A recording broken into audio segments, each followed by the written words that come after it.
ಸೆಳೆತವೇ ಕಾರಣವು.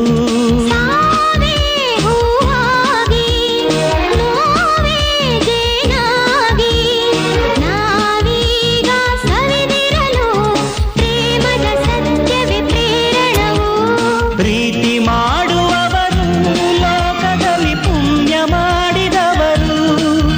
ಪ್ರೇಮ ಬಲು ಸುಖಮಯವೀ ಪ್ರೇಮ.